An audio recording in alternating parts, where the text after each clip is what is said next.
Welcome to Strange Loops. My name is Doug Olena, the creator and author of these videos. This avatar is one of my favorite AI interpretations of my real person. This is part 2 of God and the Universe. The version of realism I'm talking about is very narrow, yet always applicable. It's a good ground for what follows because it never changes like our understanding of it does.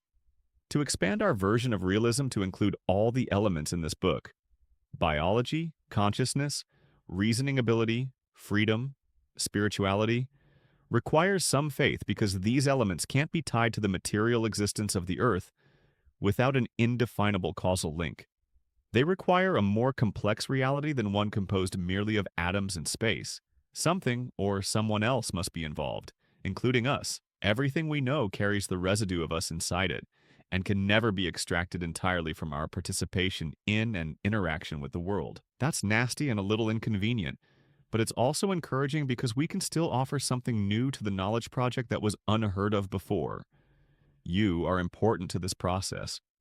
Given this simple yet expandable realism, if a great architect of the universe exists, then it has always existed, irrespective of our belief about it.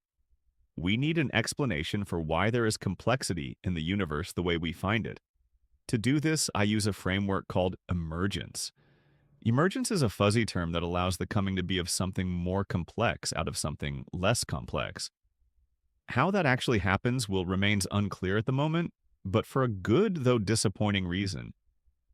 If emergence is defined explicitly, the explanation will break as we rise in the orders of complexity. But we can say a few things outright. There are lower orders of complexity and higher ones. The higher orders are composed of elements of the lower orders. The higher orders emerge from the lower ones. All biology is at least partially chemical in nature, but it's also structure that seeks perpetuation. The rules governing lower orders aren't sufficient to explain the phenomena of higher orders. Some phenomena of biology can't be explained even by the most comprehensive rules of chemistry. Biology exceeds chemistry in complexity and can't be reduced to it. Higher orders of complexity impose order on lower orders. They're directive and capable of transforming more basic elements into forms that would not emerge naturally. These constraints only hold if there's no external source of information available to biology in its formation or evolution. Even if there is such a source, we don't have explicit access to it at this moment. This expands the puzzles of our initial questions. Thanks for listening. Whoever dies with the most questions wins.